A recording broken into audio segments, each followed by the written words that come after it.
Pastor Chip Uhrmacher. Hey, buddy. What's up, man? I'm good. How you doing? I'm good. Good. Thank you for doing this. Absolutely. Yeah. Excited to. Yeah. This is kind of just so we did a thing today. We did a lot of things today. God did a lot of things today. God moved today. And we just got to be a part of it, man. That was cool. Those were three of my very best friends that we got to baptize. Yep. Yeah. I was really like kind of a proud moment. Yeah. It was neat to see the emotion in the baptismal. Yeah. Just to know how important this has been, the journey has been for you guys, and how much you mean to those guys. And just to hear your impact is really cool. Yeah. Really cool. It was a blessing. Those are five really, really great people. Yeah. So, you gave a sermon a while back that really like moved my heart. I think it moved me because just to preface a little bit, there was 4 postures in marriage that you talked about. Yep. And all of those postures I had dealt with during my battle with addiction. And they had addiction had a severe impact on my marriage. Sure. And that's one of the things that I think, that gets stigmatized in the whole like addiction conversation is we don't really talk about what it can do to marriages. Mm-hmm. And not just addiction, but I think there are other things, other worldly things that get in the way, right? And what you delivered in a sermon, I was just like, oh my gosh, if I could bottle that and hand it out to every single guy that I talk to, you know what I mean? That it would be impactful to them. So I just thanks for coming on, man. Yeah, I appreciate it. So this is going to be one of those. This is going to be a good one. So yeah, I guess I'll start with the way that I always do, and that is what was childhood like for Pastor Chip? Where did Pastor Chip come from? Yeah, so I grew up in Hastings, Nebraska, and then Lincoln, Nebraska. So go Big Red. I'm a Husker fan, so love me or hate me for that. Living in Iowa as a Husker fan is rough, man. But yeah, I grew up in a really good nuclear home. 2 younger sisters, parents that loved me, raised me right. Grew up in the church, so I grew up in a Lutheran church. Knew a lot about God, but didn't have a relationship with God until I was in college. So it was interesting. Yeah, got confirmed, was baptized as an infant, did the whole church thing. My whole life. Saw my parents serve in church and give to church. So they modeled a lot of what it looked like and meant to follow Jesus. But I really didn't respond to the gospel until I was a freshman in college. Yeah. It was kind of wild. Yeah, I had a similar upbringing. I was Catholic. Yep. I say it in past tense like I'm something different now, but I think I've landed so far into where I'm at in my own journey that I can say was.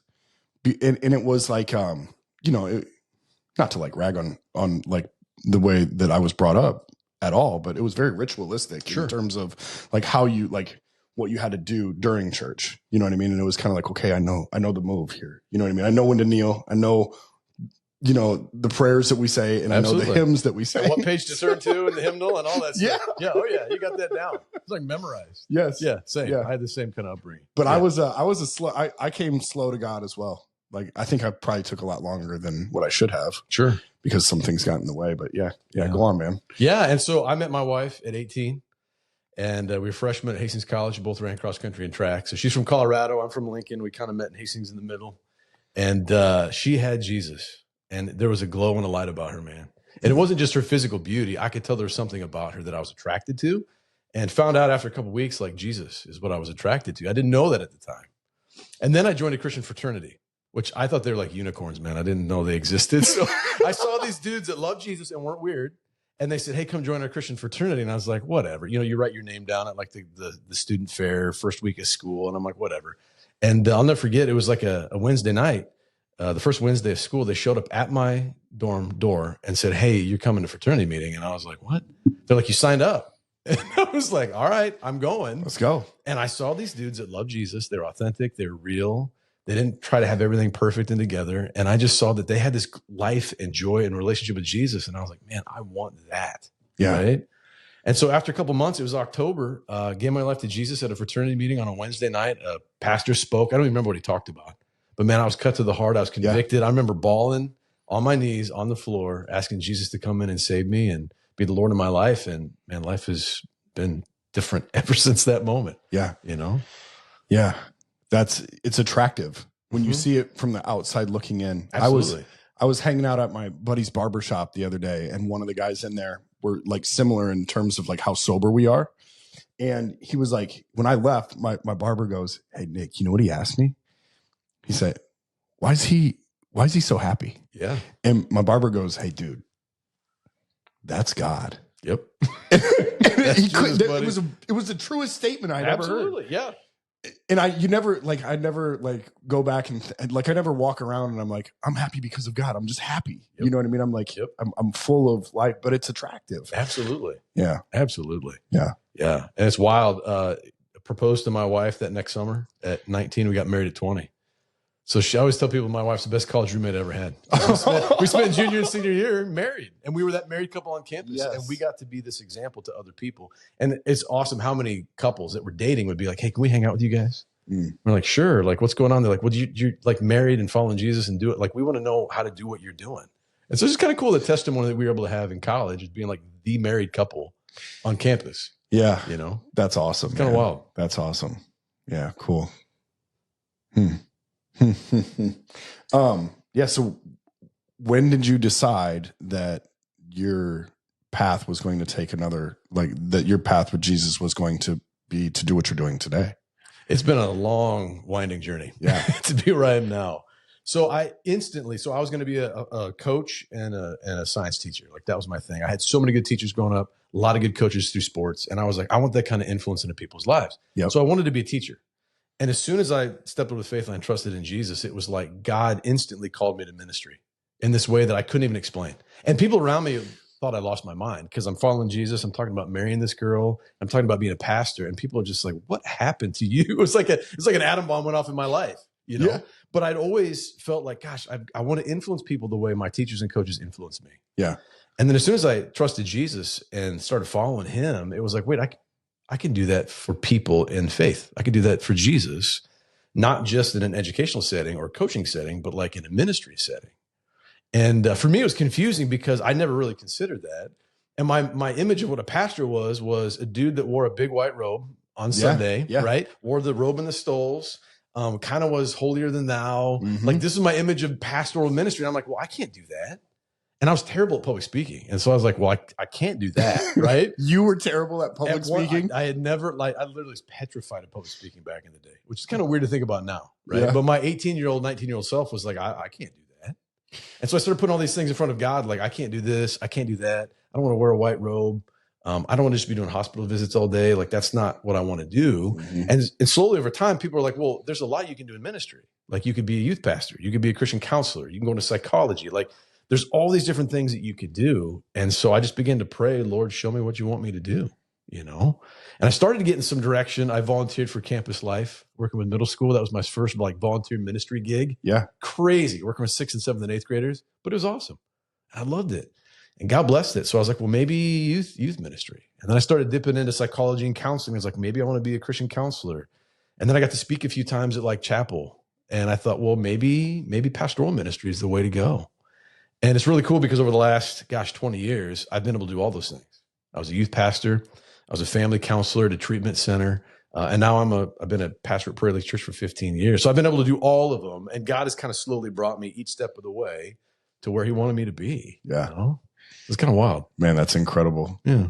That's incredible. Did you ever get stifled in your journey? Because I know there have been times for me, even since completely embracing God as, as who God is, right? And being completely obedient and being completely in, right? I know that there have been times where I have just struggled. Yeah. I have struggled to stay faithful. Yeah. Did you ever go through anything like that? Oh, for sure, man. For sure. Yeah. I've had my battles. My hardest season was April 29th, 2002. My younger sister, Sarah, was murdered by her ex-fiance. So she had broken off the relationship. He was about a decade older than her, and broke off the engagement. He broke into her apartment one night with a knife and a hammer and took her life. And I mean, nothing prepares you for that kind of phone call and that kind of experience, man. You know. And we were in Colorado at the time. My wife and I were, and my family's still in Lincoln, Nebraska. So here I am, an 8-hour drive from home. Yeah. And that atomic bomb goes off, in my family, in my life. And that was brutal. And really for me caused what I would call like a crisis of faith. Yeah. Like as a young Christian following Jesus at that point for like 4 years, that was like the first time in my faith journey where things really got rocked. And I had to figure out, do I trust God? Is God good? If God is sovereign, then why? Right? Like all those questions you go through in your heart and mind, man. And two, navigating grief. I never lost anybody at that point in my life, really significantly. So now I'm learning how to grieve while also having all these questions with my faith, for the first time, and going, man, how do I put the pieces back together? How do I figure out how to move forward? How do I support my parents? So that was probably the first like real like stifling moment where I was like, man, how do I recover from this? Yeah. Yeah. I had a buddy of mine pass away. I've known him since high school. I mean, the guy was a 4-time state champion tennis player. He brought all of us pickleball. Nice. You know what I mean? We had gone on vacation with him and his wife several times. Yep. We had been bachelor parties together. We had done like, he was my friend. You know what I mean? Yeah. And one day, and this is before I quit like drinking. And this is really was one of my tipping points. Sure. And I woke up in the morning and my wife said, "Oh my gosh, Nick, Dan passed away." And we rushed over to like a friend's house where like to just verify, like, this cannot be real. Like it's not this real. can't be real. Yeah. And all of these questions of like my faith and mortality and how could this happen? This man was trying to start a family. He was like me, Yep. How? And there was no cause. There was no real reason. Wow. There was no like medical explanation. Sure. Just that he was gone. So yeah, in those moments, it's staggering. It really truly is staggering. So yeah, I don't know that I can empathize with if I had lost a sibling though. That had to be so hard. It was tough too, because, we were about 3 years apart and we fought a lot growing up, like siblings do. And we were both adults. She's 20. Yeah. And so for the first time, it was like, we're relating to one another as adults. Like I'd always wanted that, right? Like the friendship level of having a sibling. Yes. So for me, the hardest part was feeling like I really did get robbed of, time with my sister as an adult, as friends. Yeah. I had very little of that. So for me, that was probably the hardest thing for me to forgive, was feeling like, man, I really got robbed of that, Yeah. Did that have an impact on your marriage at all? I think for both of us, I don't think it had a negative impact. I think the impact that it did have was more positive, and that it brought us together. Yeah. Because we're, hundreds of miles away from family at that point. And so we really had to rely on one another and our church community at the time, which was very supportive and very helpful. And at the time I worked at a Christian treatment center. And so I've got all these Christians around me every day who have counseling degrees and certified addiction, certifications. Like they know the drill, they know how to help somebody who's grieving, which is super helpful for me. Yeah. So I would say more than anything, it probably drew us together because of that shared experience of grief that both of us kind of had to walk through for the first time, Yeah. Can I ask, whatever came of that situation? Did you ever get to see that guy again? Yeah. Yeah. And by the way, he'd been in my house. Like he'd spent the night at my house before. So like I knew him well. So it wasn't just like a stranger, right? It was a guy that I trusted. Yeah. We went back for a couple of hearings. He wouldn't even look at us in the courtroom. He just stared down the whole time. The blessing is he pled no contest. So there wasn't a trial. We didn't have to look at photographs. We didn't have to hear the story of exactly what he did. He threatened suicide. He left a suicide note, and he confessed to what he did in a note. Went to the top of a parking garage, was going to jump off, but the SWAT team grabbed him. And he's great. And this stuff's all over the news, right? But so no, I've never had an opportunity to face with him. He's in Nebraska, a federal penitentiary, serving a life sentence. He's not eligible for parole until I think he's in his 70s. Yeah. So, I mean, he's locked away. Yeah. He's not going anywhere. But I've forgiven the man. And that was something that took me months to figure out how to do, and that it took a lot of prayer, and it took some yelling at God. Yeah. Right? I had some of those moments. But yeah, I could say, man, I've forgiven this man. His name's Alan. I don't harbor ill will towards him.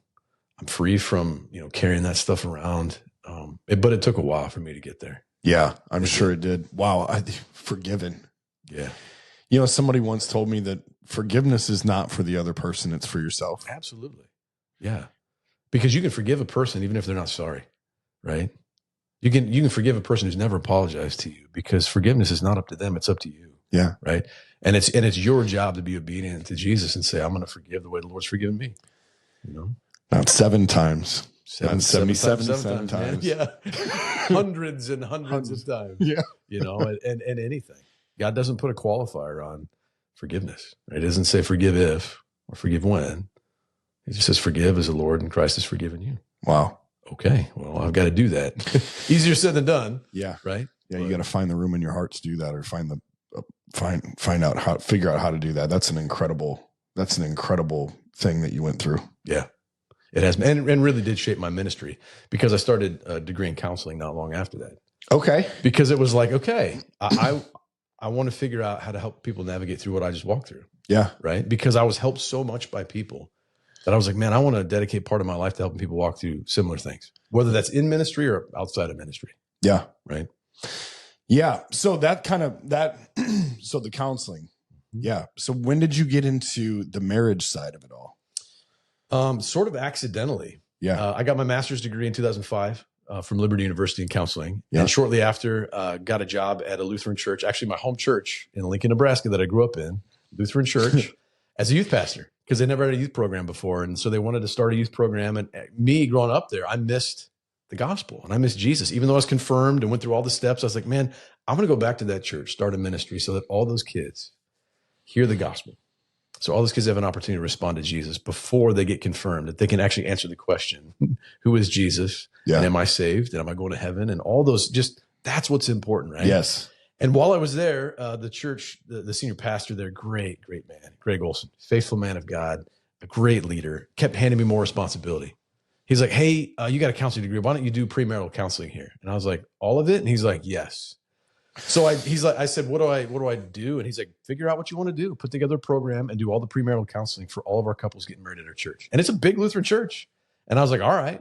So I put together a curriculum, kind of cobbled some stuff together, and thought, man, what would I want to hear if I was, 22 and getting married? And so then I started meeting with couples individually. I started doing classes of marriage and couples together, premarital stuff. Then I started meeting with couples that were married, that were way older than me, that were like, help us figure out our marriage. So in real time, I'm going like, okay, I only had one class in marriage and family therapy, but I was like, I'm going to do this ministry wise. And I learned a ton, and God did some really cool things. Yeah. Through that. Yeah. Awesome. So that is kind of a good foundation to kind of leverage into the next part of this. Absolutely, man. Yeah. Which is that sermon that you gave on different postures in marriage. Yep. So I don't know how you want to open that up but I'll just say this one more time. In active addiction, I struggled, and still sometimes do struggle with different postures in my own marriage. Sure. And I think I think you can be, I'm not trying to like jump ahead here, but you can be in a face-to-face marriage and then fall side by side. Because things accelerate and get busy and distractions happen and things like that. So, so just, you want to start by kind of going through those stages or those postures? I'll just walk through them. Yeah. Yeah. And to your point, every couple goes through all of these phases, right? The goal is to stay more face-to-face as much as you can in your marriage, to stay connected and close. Like that's the goal. But we all find ourselves in all these postures at different points, right? Yep. It's just a matter of how much time we're spending in each one. That really does indicate like the health of our marriage. Yeah. And I always lead with this statement of marriage is hard. And the type of marriage you have is the type of hard that you choose. Right? It's the type of hard that you choose. Because you can choose the hard that leads to connection, or you can choose the hard that leads to distance. And I've seen couples do both a lot in 25 years of being in ministry, right? I've seen a lot of couples do it well, and a lot of couples do it poorly. And I always remind people, it's not how you feel, it's the work that you do. It's the hard work that you do. And you get to choose the kind of hard work that you get to do in your marriage. Like you get to pick and choose, which is empowering to people, because then it takes it out of the realm of like, well, I can't control her. It's like, no. You can do the hard work. Yeah. And so part of what I'm going to talk about is like, how do you do that? Right. In these postures in your marriage. Yeah. Come on. Yeah. So 4 postures, here they are. The first is side by side. And so you envision you and your spouse holding hands. That's the side by side marriage where not a lot of conflict. Generally, things are going pretty well, but you're spending almost all your time doing life things together in terms of raising kids, work, making sure the household's going well, which is things that you have to do. You have to do a good part of your marriage has to be side by side, right? You can't do marriage without having side by side posture. The problem is a lot of couples get stuck when they're only side by side, and they would report like, "Hey, our marriage it's all right, right? Our marriage is okay." But they would, if you got down to it, you'd be like, no, we're stuck on this treadmill of marriage. We're making everything work and all the plates are spinning and we're doing okay, but like we're not connecting. Right? Yeah. That's what a couple says when they're spending most of their time side by side. Yeah. And I think that is that something that happens after the honeymoon phase, after the, kind of like generally. And usually it happens most when kids enter the picture in marriage, right? Yeah. A lot of couples without kids don't struggle with this nearly as much. Yeah. But man, once it's kids and it's crazy schedules and it's lack of sleep and then it's kids' activities and then work gets bigger. And I mean, there's just all this stuff that competes. Man. Right? Man, come on.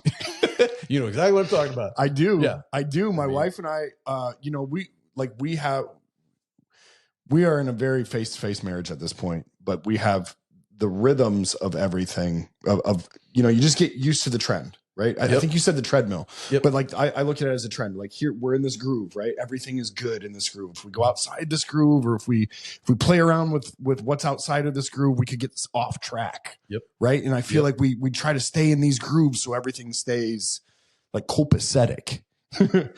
But, in doing so, I think you do lose connection with one another. Yes, absolutely. So yeah, very easy to do. Yeah. So that's one. The second one is back to back.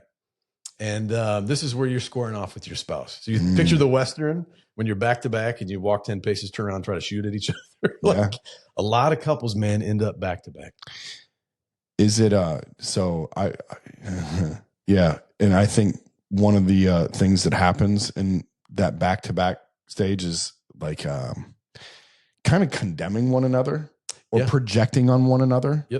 Or even like criticizing. Yes, being critical of one another. Yes, absolutely. Throwing jabs here and there, like, you know what I mean? And but it's the jabs that lead to like a larger, bigger problem when you're criticizing too much, and it's like, does she even love me? Yeah. Is he here for me? Yeah. Oh yeah. No, people usually get to the back to the back spot and start to wonder, like, did I marry the wrong person? I hear that a lot from people. Like, I didn't think marriage would be like this, or I didn't think marriage would be this hard. And usually people get back to back because expectations and needs are not being vocalized or met.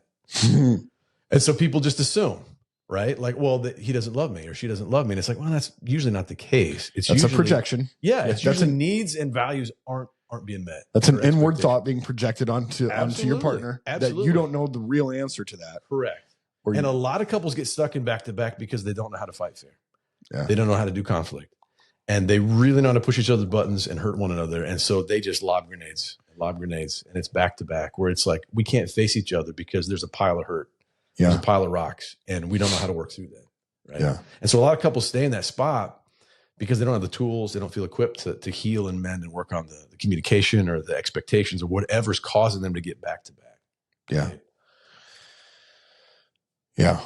Yeah. And I would assume that once you spend enough time in a back to back, you get to the third posture, which is distant marriage, where, you talk to a lot of people that are in distant marriage and they would say like, well, we don't fight anymore. Right. And I would say, yeah, you don't, but that's because you don't ever connect or talk.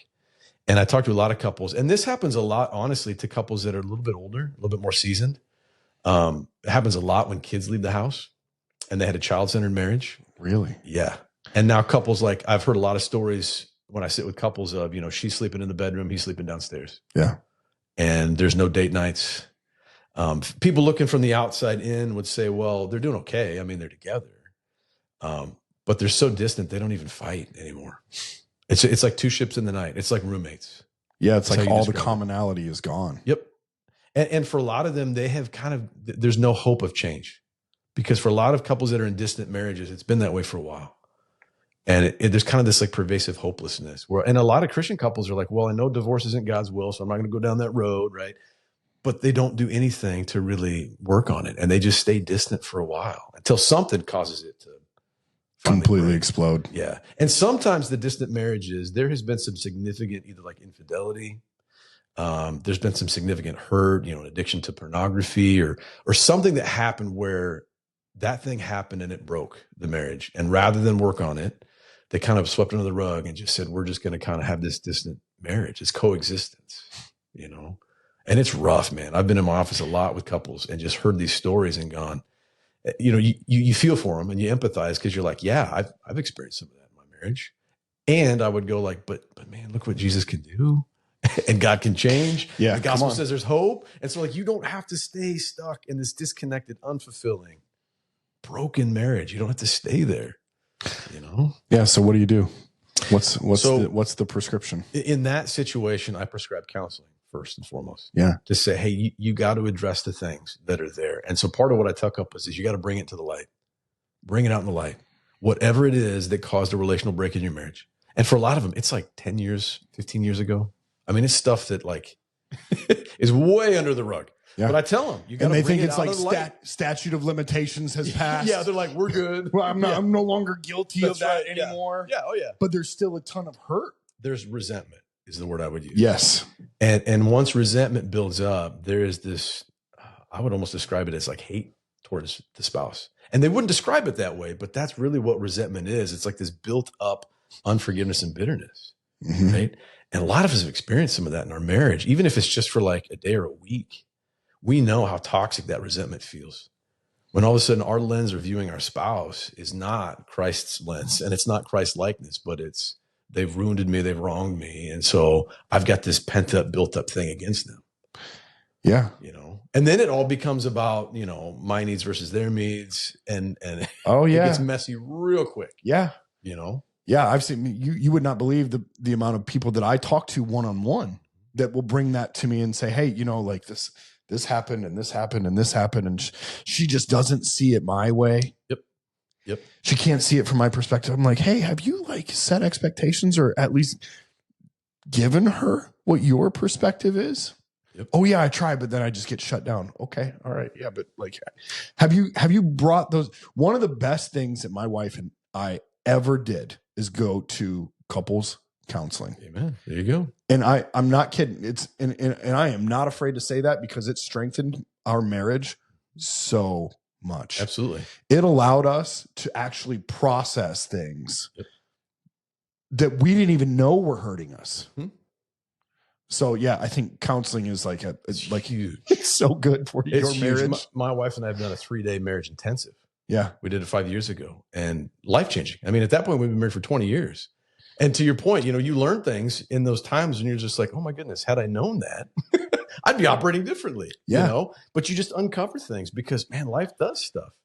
And I always tell people all the time, like your spouse now isn't the person that you married. No, they are, but they're not, right? Because we change and we grow and we adapt and that's a part of life. And I always tell couples who are struggling, you don't need a new spouse, you need a new marriage, right? You need a new marriage, not a new spouse, because everybody thinks, oh, I'm married to one person and this person isn't right for me and I just need to upgrade or move on. And it's like, no. Because you carry who you are with you into that next relationship anyway. Right? You don't need a new spouse. You need a new marriage. Yep. Yeah. A renewed marriage. Yes. A redeemed marriage. Yes. And I've seen God do amazing things, man. And so like when couples sit on my couch, oftentimes they're like, hey, are we broken beyond repair? And I'm always like, first of all, the gospel says, no, you're not. And second of all, borrow my hope because I've seen God do amazing things, right? And borrow my hope. Yeah. I like borrow that. my hope. Borrow my hope. Yeah. So those are the three kind of postures that we fall into sometimes that I would describe as like less optimal, right? And then the optimal one is face-to-face, man. You want to spend time with your spouse face-to-face, which is eyeball to eyeball, heart to heart connection. Yeah. Right. Where you're able to talk about things in a vulnerable, safe way.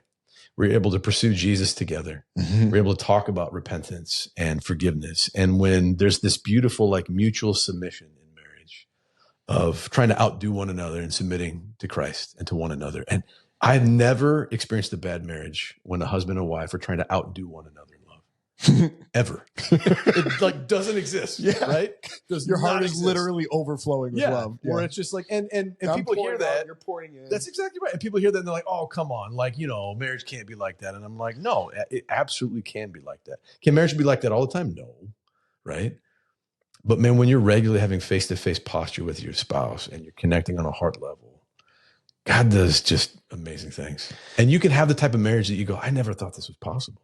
Yeah. You know what I mean? Yeah. And that's not just this aspirational thing. Like, it's real. Yeah, man. I mean, as I think about my own journey, me and Gabby's journey and our life together, I mean, in my bout with addiction, right, with alcohol and everything else that compounded on top of that, I mean, there were so many times where, like, it hits different when you can live in a face-to-face marriage and look back at everything that you struggled with, and I get emotional thinking about it, because it's like, man, if I just would have taken a note or taken a beat at some point in time and, like, done a little bit of work internally and how I was like projecting and how I was doing all of those things, and how I was prioritizing my time and what I invested in and what I invested my time in, if you will. Yep. You know what I mean? It was just kind of like, holy smokes. But today, knowing that when we have a problem, we can totally flesh it out. There is not one secret that I have from my wife, because a very wise guy told me one time that secrets keep you stuck. Yep. And as long as you have, like, my wife is my accountability partner, not only in my sobriety, but in my life. Absolutely. Like my life accountability partner. You know what I mean? Yep. And as soon as you start looking at when I started looking at my wife that way, everything changed. Absolutely. It wasn't like, this is the woman that I'm married to, that I sleep with, that I share my bills with, but this is my partner. Yep. And I don't know, I think alcohol does something where it, like, really separates you, like, from not only from, like, the Holy Spirit, but also, like, in your marriage, like, and it makes you, like, super selfish and stuff. Good. I don't know how to really, like, put that all into words, but something happens at some point in time where you stop prioritizing the love of your life. Yes. And it's true for any addiction. Yeah. Right. Yeah. When you're giving it all to that and all the emotions that come with that instead of your person. Yep. Yeah. Yep. Yeah. But today, to know that, like, we can, like, if I had something that was on my mind that I was actually embarrassed about, I could go to her and be like, hey, babe, I'm really embarrassed, but in my head, this is what I was thinking. Yeah. Yep. And when you can hand her your heart that way. And so we, like, take care of that, and she can do the same to me. Yep. It's huge. It's an incredible thing. When there's that level of trust and vulnerability in a marriage, it's really hard to go back to back for very long. Yeah. Right. Yeah, it's really hard to do that because you don't want to. And people always ask me, well, how do I have a face-to-face marriage? How do I get there? Right. Mm-hmm. And so a few of the things I always tell people is like, hey, you got to have a date night. Right. And I don't care the frequency. I mean, it should be more than once a month. But, like, you should date your spouse and have landing spots where you spend time face-to-face at a restaurant, a hotel, a retreat, wherever. Like, have regular time and prioritize face-to-face time where you're literally face-to-face, right? Mm-hmm. Whether that's date nights, whether that's sexual intimacy, whatever. But, like, prioritize those things that get you literally face-to-face with one another. Because so many couples, again, they're in a good spot, but they're side by side. And they're not face-to-face, and they're just trying to get everything done. And it's like, okay, pause, take some date time, prioritize it, put it on the calendar. Don't be weird about it. Like, if you really value that, make room for it and watch what God does there. I mean, it's powerful. And to your point, confession. Yeah. Confession, repentance, pursuing Jesus together is one of the best ways to be face-to-face. Because, like you said, when there's no secrets in your marriage, man, it's easy to be face-to-face. Yeah. It's easy to connect on a heart level when you're not trying to shade or shield or hide something from your spouse. It's like, hey, we can actually be here without something between us, right? Yeah. Whether that's an addiction or a secret or whatever. Like, we're clear. Yeah. Yeah. So prescriptions being start with counseling. Yeah, for sure. And if you're in a distant marriage or back-to-back and you don't know how to fight fair, or you've just got years of fractured marriage, it's ongoing counseling. When I say counseling, I don't mean go 2 or 3 times. Yeah. And a lot of couples do that. And then they kind of go, oh, it didn't work. And I think that's all about, like, the posture that you have when you walk into the room and you sit down and you're like, am I defending myself? Because I've been in that situation before. So have I. Yeah. When I started counseling, when we started couples counseling, I went in with my walls up, on guard, defensive. Yep. Like, I'm here because I was asked to be here. Yes. You know what I mean? But if you switch your posture and walk in vulnerable, yes, willing to share your, not only your perspective, but what's on your heart, it changes the entire capability of that session. Absolutely. Yeah. If you're going into counseling trying to make yourself look good or self-justify, you've already lost. Yeah. You're wasting money at that point, because you're probably going to go in and make counseling worse, because you're going to be defensive. Like you said, your walls are going to be up, and it really does take two people invested in the process for counseling to really go well and work. But it takes a long time. I tell people this all the time. I've been in counseling for 15 years. Every month I've seen a counselor, at least one, the same counselor, and she is fantastic. And I say that because I want people to know, like, it's helped me a ton. Pastors aren't immune, right? We need counseling. We need support and help. And it has helped my marriage because it's helped me be a better man. Yeah. Right. Because I've had my counselor pick me apart for, 100+ sessions over and over and over and over. Right. And she knows everything about me. And it's good. Yeah. Yeah. Yeah. Good. And then date night. Date night's huge. Date night. Anything else? I would say express needs and expectations. Don't assume. Say them out loud. Yeah. Right. And with you and your spouse pull in the same direction.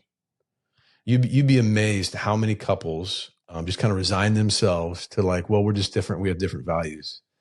I'm like, okay, you got to talk about those things. Yeah.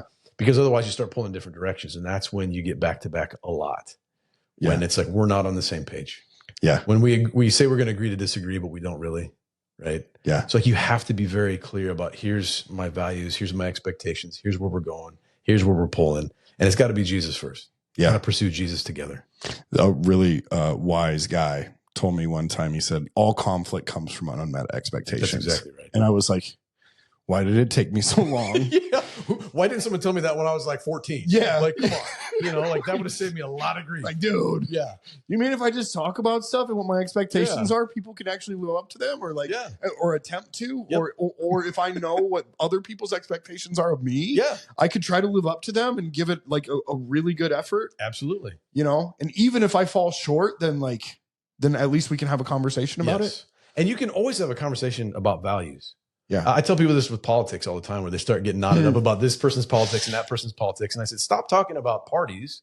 Talk about values. Yeah. Talk about what people value. Because then you start to understand, oh, well, we just value that differently. They're not good. I'm not bad. Vice versa. It's like, oh, they value that higher than I do. Yeah. So that's why they vote that way, or that's why they see that way. And when you can have a values conversation with your spouse, it's like, okay, now we're getting somewhere. Yeah. Ask questions for understanding. Yes. Opposed to not assume. The other thing I'd prescribe, if you're a couple that's side by side a lot and you're just in the swirl of life and you're stuck, evaluate and reprioritize, like, what's at the center of your marriage? What's at the center of your family? Yeah. Because a lot of times it's not Jesus. It's not faith. And what's driving the family to succeed and try to just be side by side all the time is usually money, right? Or status or popularity, or sometimes it's even like people pleasing. Like, we're so busy because we're trying to make everybody in our life happy. Yeah, we're trying to be cool. Yeah, or we're trying to keep up with the Joneses, or trying to look good on social media. And we've completely financially extended ourselves. Correct. And now the treadmill's really spinning. And so for a lot of those couples, I say, hey, pause and evaluate who or what is the center of your marriage right now. Yeah. Who or what's the center of your family? Because usually it's not Jesus. And usually once a couple can identify, like, oh man, it really is status and prestige. And we've been running hard after that. And we've been making all of our decisions based on financial things that have caused us to speed up the treadmill in a way that's unsustainable. Yeah. Right. So anyways, that would be a prescription for me of like, hey, pause and evaluate who or what is at the center of our marriage and our family. Like, what are we running after? What do you find is most often at the center? It usually is status, success, however people define success. Yeah. Right. It's a type of house, certain type of cars. And it sounds kind of trite to say that, but it honestly is true. And one of them, honestly, is like kids' success. A lot of parents put it's idolatry, because what they do is they put their kids' success at the center of their family and marriage. Yeah. And so it's all about, how many camps can I get my kid in with sports? Yeah. How many select teams can they be a part of? How often can they play? How good can they be in school? And it's all about, like, they got to succeed because there's this insecure wound in them that says, I'm going to live vicariously through my kids. Yeah. And they would never say that out loud. Right. But so many parents fall into this trap of, I'm going to push my kids to succeed in everything. I'm going to make them do what I wish I would have done. Correct. Or they're just going to succeed and prove that I am a valuable parent and a valuable person. And sorry, now we're going to go into the youth pastor portion of this. Let's go. What does that do internally to our children? It does a lot. It causes all kinds of anxiety, all kinds of pressure because of my parents' happiness. In fact, if the success of my parents' marriage depends on my success in sports and school, man, I have seen that blow a kid up. Just blow a kid up. Yeah. Yeah. I was in a situation where I got to read some prayers the other day, and one of them was from a kid, and he was actually saying exactly that. Yep. That he was praying to God that his parents' marriage could be restored and not based on what his achievements were. Oh, man. Kid was like 12 years old. And that's just heartbreaking to hear because that kid already knows. He already knows that's the expectation. Right? Man, I always pray. Sorry, you're a pastor, so I'm going to tell you what I pray for. I always pray for my sons to know that they're enough in the eyes of God and their parents, that they're already enough. Yes. And you know what, man? And I've said this before, but you know what I think I want the most from my kids is what my dad wanted from me. Right. It's not that I don't want them to be the best athlete. I don't want them to have to be like the best student. Yep. I don't even want them to be the best at doing chores around the house. You know what I want the most from them? Yep. Communication. Nice. And I think that's what God wants from us. Absolutely. You read all the Psalms and all the Proverbs in the Bible, and it all leads to bring your problems to me. Yeah. Turn to me. Yep. The picture behind you would even say, like, if you're stuck in the mud, turned away from God, just turn around and I'm right there. Yep. I'm looking for you. Yeah. Just bring your problems to me. That's all I want for my kids, and I hope and I pray that when I love it when my kids bring me their problems, especially today. I used to deal with it differently. I used to go to Advice Dad. Oh yeah. I got all the answers, right? Yeah. And I'd be like, here, this is what you need to do. But that never worked out for them because they're not me. Yeah. You know what I mean? Yep. And today I kind of like just listen. I just listen, and we pray about it together. Yeah. That's so good. And then when they do ask me, well, what would you do in this situation? I'm like, whoa, do I have the answers for you? I got some stuff for you, buddy. I got some stuff coming. Got a pen? But that's so good because you're modeling for them. This is how you treat your Heavenly Father. Yeah. You go to him because you can trust him and he's safe. Yeah. Right. No matter what it is, you bring it to him and he's going to listen. And sometimes he'll give you advice. Yeah. Yeah. Sorry. We took a left turn. Hey, that was a good rabbit trail, man. That was good. It mattered. Right? It does. I think, but I mean, as a father, and you're a father, I'm a father. We're probably talking to a lot of parents right now, and a lot of people listening to us have children. It's really on how you model. I always think to myself, how do I respond to my kid when it's the hardest for me? Yeah. And I've been the parent, especially during my times where I was drinking or I was not of sound mind, and I would just blow up. I would just snap. Like, you know what I mean? You get into like, we can get into emotional regulation if you really want to, but I would just say that, yelling at your kids when you're frustrated with them is not going to help them. No, it's really not. Because then what that teaches them is that when somebody angers them or when they get frustrated with somebody else, that the right thing to do, the go-to there is yell and scream about it. Volume. Lose your temper, show your anger, show all of that. And it's not. It is 100% John Fuller's quick, slow. Mm-hmm. Like, be quick to listen, slow to respond, and slow to get angry. Yep. And then just assess. Mm-hmm. I think that's... Oh, I wish my son would be listening to me right now. That's my advice, Dad. Like, this is what he needs. I know he needs this. Yeah. Sorry. You good, buddy? No. Yeah. Okay. Let's keep moving. Yeah. Where were we at on the postures? Well, we got through all four. Okay. We were talking about some prescriptions. And, those are the things I'd prescribe to people in those various different spots. And like I said, staying face to face takes work. And you're not always going to be in a face-to-face posture with your spouse. But the goal is to stay there as much as you can. Spend as much time there as you can. That really is the win. Yeah. Yeah, I agree. Yeah. What about, okay, so you mentioned date nights, right? Yeah. So I'll just say it. Phones get in the way of things from time to time. They can. Phones and social medias and stuff like that can get in the way of things. Yep. Have you talked to couples often about like how like technology can get in the way of their relationships? Yeah, absolutely. Absolutely. And usually it's in the form of distraction. Yeah. Usually it's not that people like prioritize social media and they're vain to the point where they care most about what other people think. Sometimes they get there, but really it is the like, do you put your phone away? Do you put it on silent? Do you have hours of the day or the week when you put your phone in a drawer and you ignore it? Yeah. Like, do you have permission to do that as a couple? Because that really is key. That's huge. I like the whole put your phone in a drawer and ignore it. I haven't done that. Yep. Before. And say it's like from 7 to 9 p.m. or 7 to 10 p.m. on a Friday night. Yeah. Or Saturday night or whenever. You get to decide.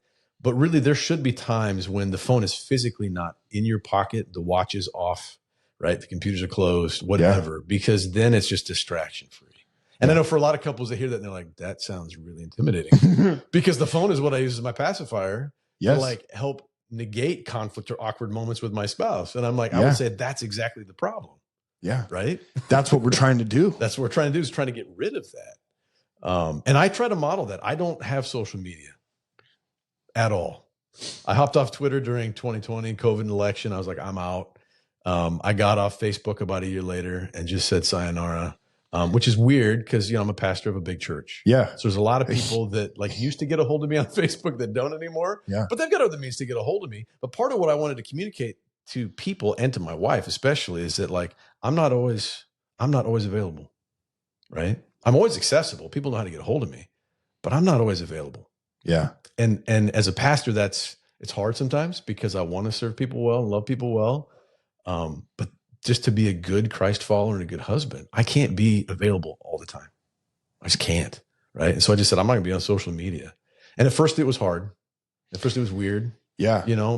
But I haven't sensed the loss of connection with people. In fact, I've seen the opposite happen. My interactions with people are more intentional. They're less transactional than they used to be. Yep. I think social media kind of teaches you to be transactional. Sure. In your relationships. Sure. And so that's been super helpful. And date night for Amy and I is every Friday, man. Now we're unique because we had one son and he's in college. he's at Iowa. So he's a junior at Iowa. Right. So we're empty nesters. So any night could be date night for us to some degree, but still Friday night, we try to go out somewhere almost every Friday, face to face, connect, and some are deeper than others.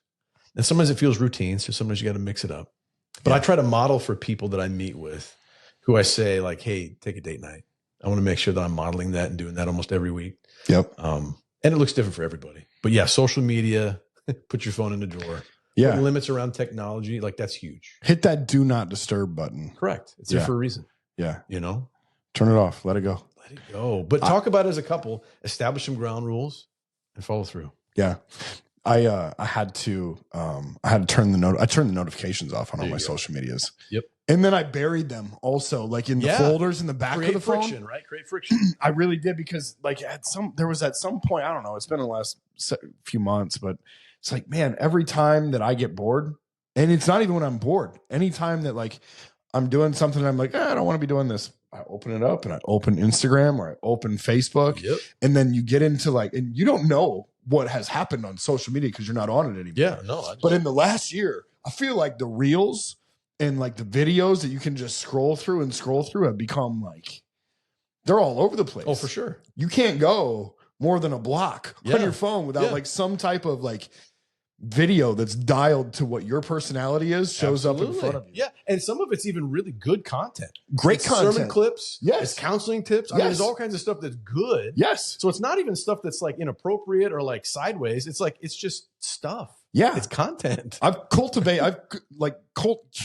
I think is the right word, my algorithm to the point where it's like, it's all sermons and Jesus. You know what I mean? But even then, it is distracting, but you kind of have to tell yourself, you know what I mean? It's like, I I got to get back to work. I got to stay in front of my wife. I got to be face to face because this is causing a side-by-side situation. Correct. Or even a back-to-back situation, because I don't know if you've had anybody sit in your office or if you've experienced it, but while using social media, right, you get that look from your wife like, hey, are you going to be present tonight? Yep. Or are you you're just going to sit on your phone? And for me, it's not social media anymore, but it's work. It's email. Yeah. Right? Because I've always got emails and I can always respond. Yeah. And the number of times my wife has had to give me that look, I'd be like, put your phone away. It's Thursday at 8 p.m. You're home. Be home. Yeah. Be present. Yeah. So even if it's not face social to media, face, it could be, it could be work. It could be anything that distracts you from quality time with your spouse. Yeah. You know? Yeah. Good. That's good. Hey, what's your favorite part about being a dad? If you can, you have a child in college now. So like you've got a lifetime of fatherhood to look back on. And right now he's an adult. And the favorite part right now for me is seeing my kid make mature decisions as an adult. Yeah. You know, because you stress so much as a parent, you pray and you worry and you fret and you go, did I do a good job? Yeah. Did I give a good foundation? Yeah. You know, because now he's an adult and I can't be with him all the time.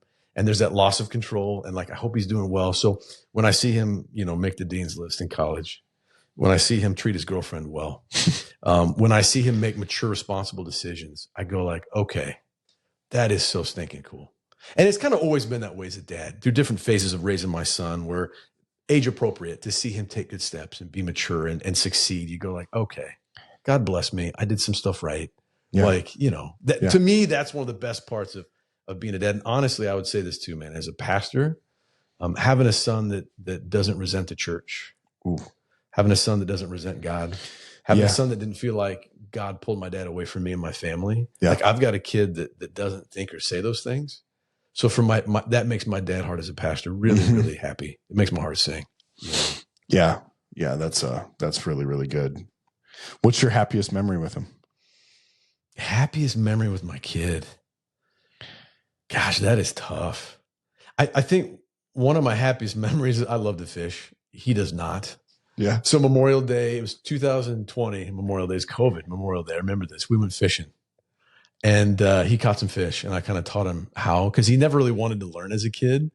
And I got this picture of him in a bucket hat, and he's got this tiny little bluegill, and he's just making a funny face. And I'm like, that day was great, man. You know, like I love that because my kid, he knew I would value that, and he chose on this day to go fishing with me. Where he didn't want to go fishing, but he knew it was important to me. Yeah, and so he prioritized that, you know, as a 16-year-old. That's awesome. It was cool. That's awesome. Yeah. Yeah. Yeah.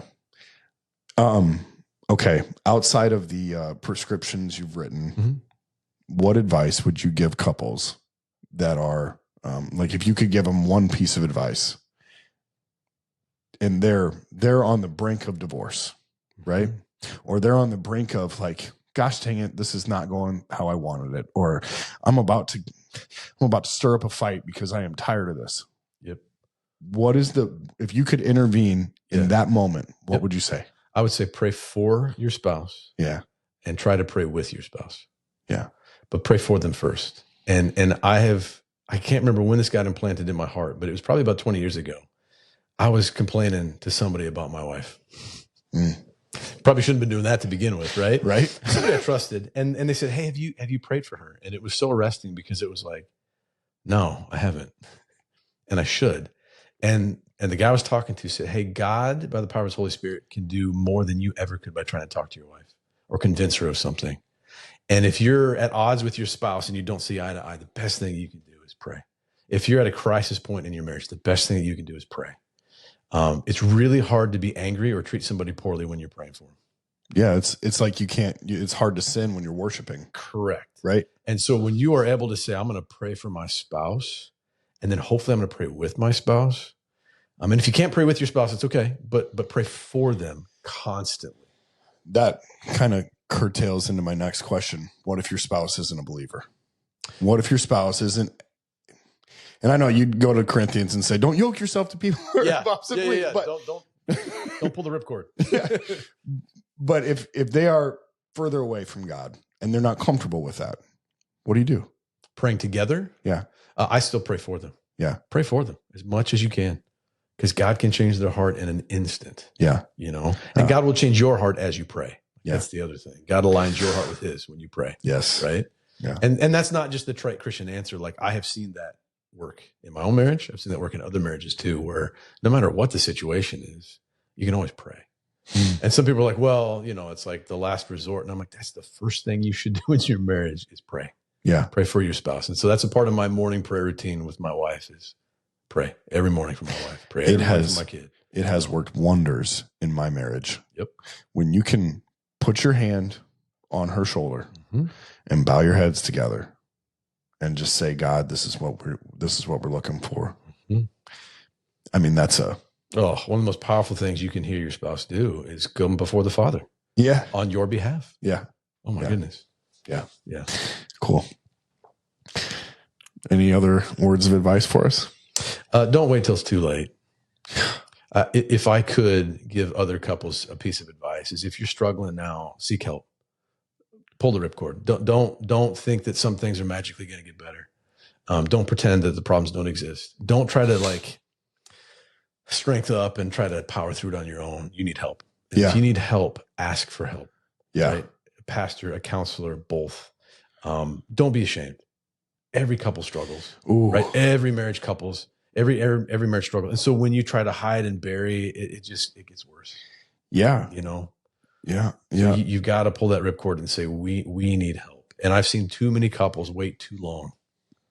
Where I'm because of shame. Because of shame. And I'm like, 6 months ago, this would have been much easier to repair. And now it's this mess here. Yeah. Right? You gotta clean up the mess. Clean up the mess. It's the name of the podcast. Clean up the mess. Here we go. No, shame has done a number on people, all kinds of people that I know, and myself. For sure. Shame has done a number on me. Yep. Shame and pride. Yeah, shame and pride. It's just stifling. They are barriers to good things. Mm-hmm. Shame will keep you buried. It will.